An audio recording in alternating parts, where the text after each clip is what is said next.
રાજકોટમાં રાજકારણ છેલ્લા કેટલાક સમયથી ગરમાયું છે। એવામાં પિયુષ રાદડિયાએ અંતે પોલીસે કાયદાના પાઠ ભણાવતા કોર્ટના દ્વાર ખખડાવ્યા છે। પિયુષ રાદડિયાએ ગોંડલ તાલુકા પોલીસ સ્ટેશનમાં પીઆઈ, પીએસઆઈ અને કોન્સ્ટેબલ સહિતના નામે ફરિયાદ નોંધાવી છે। પોલીસ સ્ટેશનમાં પોલીસે કાયદો હાથમાં લઈને કરેલા અત્યાચાર મામલે ફરિયાદ નોંધાવવામાં આવી છે। બની ગજીરા કેસમાં મદદગારીમાં નામ આવ્યા બાદ પોલીસે ટોર્ચર કર્યોના આક્ષેપ બાદ કોર્ટમાં ફરિયાદ દાખલ થતા ચકચાર મચી છે। પિયુષ રાદડિયાએ રાજ્ય પોલીસ વડા ડીજીપીને ઈમેલ મારફતે ફરિયાદ કરી હોવાની પણ વિગતો સામે આવી છે। આજે કોર્ટમાં તાલુકા પીઆઈ એડી પરમાર અને કોન્સ્ટેબલ તેનસિંહ ચુડાસમા સહિત કોન્સ્ટેબલો વિરુદ્ધ ફરિયાદ દાખલ કરવામાં આવી છે। તારીખ 17/5/2025 થી તારીખ 20 સુધી સતત મારી ઉપર જે ખોટી એફઆઈઆરો થઈ એના અનુસંધાને 17 તારીખે કોઈ પણ પ્રકારની નોટિસ વગર ગોંડલ કોર્ટની બહાર જ્યાં અમે ઊભા હતા ત્યાં એલસીબી આવી અને પૂછપરછના બાને બળજબરીપૂર્વક અમારો મોબાઈલ લઈ લીધો। ત્યાંથી ગોંડલ તાલુકા પોલીસ સ્ટેશન ખાતે લઈ ગયા। ત્યાં તાલુકા પોલીસ સ્ટેશનની અંદરમાં જે અમારી ઉપર 3rd ડિગ્રી ટોર્ચર કરવામાં આવ્યું એ 3rd ડિગ્રી ટોર્ચરમાં તાલુકા પોસ્ટેના PI A D Parmar, PSI Jadeja અને 3 કોન્સ્ટેબલોએ જે ગોંડલ તાલુકા પોલીસ સ્ટેશનના કેમ્પસમાં અંડર કન્સ્ટ્રક્શન બિલ્ડિંગની અંદરમાં અમને પાણી પાયું, જે પાણી નાક અને મોઢા વાટે અમારા ફેફસા અને અમારા પેટમાં ગયું, જેથી કરીને એ જે અમાનુષી યાતના અમારી પર ગુજારી ત્યાંથી અટકતું ન હોય તેમ સાંજે પણ એલસીબી પીઆઈની હાજરીમાં મને પગના પાટા વડે એડી પરમારે પોતાની જ ચેમ્બરમાં માર માર્યો।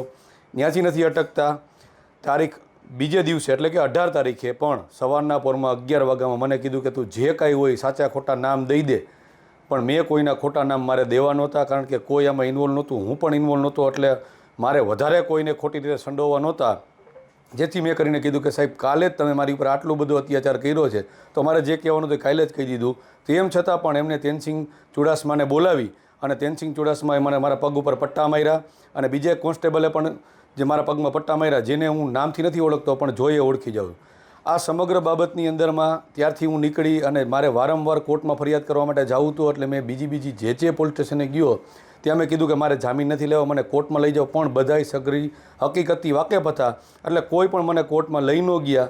કોઈ પણ જગ્યાએ જે નિયમોનું પાલન થવું જોઈએ, નોટિસ આપીને અમે 1-2 દિવસનો સમય આવવો જોઈએ, એ સમય પણ આપ્યો નથી। બધી જગ્યાએ એકને એક ઉપરથી સૂચના હોય, રાજકીય પ્રેશર હોય, તમારી ઉપર આ કરવું પડશે અને 24 કલાક રાખવા પડશે। આવી રીતે જે અમને વારંવાર 4 પોલીસ સ્ટેશનમાં ફેરવા, ત્યારબાદ અમારી તબિયત નાદુરસ્ત થઈ તે જગ્યાએ પણ આઈડી પરમાર આવીને અમને ધમકાવે છે કે તું કોઈને કહીશ તો તને અમિત ખૂટના કેસમાં ખોટો ફસાવી દઈશ, ગંભીર ગુનાઓમાં ખોટો ફસાવી દઈશ, આવી અમને ધમકી આપી ના છૂટકે છેલ્લે અમે હારી થાકી અમારી તબિયત લથડી ત્યારે અમને જે અહીંથી સિવિલ હોસ્પિટલેથી રાજકોટ ખાતે લઈ ગયા અને રાજકોટ ખાતેથી અમે જે ફરિયાદ કરેલી, જે મારા મધરે પણ તે દિવસે અહીંયા ગોંડલ કોર્ટમાં ફરિયાદ કરેલી, એ અનુસંધાને અમે આજે ગોંડલ નામદાર કોર્ટની અંદરમાં ફરિયાદ કરી છે। ગઈકાલે પણ મેં રાજ્યના ડીજીપી શ્રી વિકાસ સાહેબને પણ મેં મેલ મારફતે જાણ કરી છે। આજે એમનો રિટર્ન મેલ પણ આવી ગયો છે એસપી સાહેબને।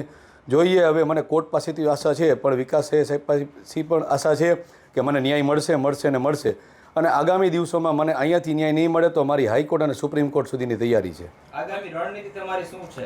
રણનીતિ તો કાંઈ નહીં, બસ જે અમારી પર અત્યાચાર થયો છે એ અત્યાચારની સામે અમે પગલાં લેશું અને જે અમારી પર ખોટા કેસો કર્યા છે એ કેસો અમે નામદાર હાઈકોર્ટમાં જઈ અને હકીકત વાકેફ કરીને અમારા કેસો જે છે એ કોષ કરવાની તજવીજ હાથ ધરશું। કોની મદદગારીમાં તમને અટક કરવામાં આવી? બન્ની ગજેરાની ખોટી મદદગારીમાં જે બન્ની ગજેરાને મેં મદદગારી કરી હતી એ માત્ર ને માત્ર પાટીદાર સમાજનો હોય, એમને 1 માસનો દીકરો હોય, મારા મિત્રના કહેવાથી મેં એની સાથે જે કાંઈ મદદ કરેલી એ મિત્રતાની નાતે અને પાટીદાર સમાજનો હોય એના નાતે મદદ કરેલી, પણ તેમ છતાં કોઈ રાજકીય ઇશારે અમને ખોટી રીતે સંડોવી દીધા। આમાં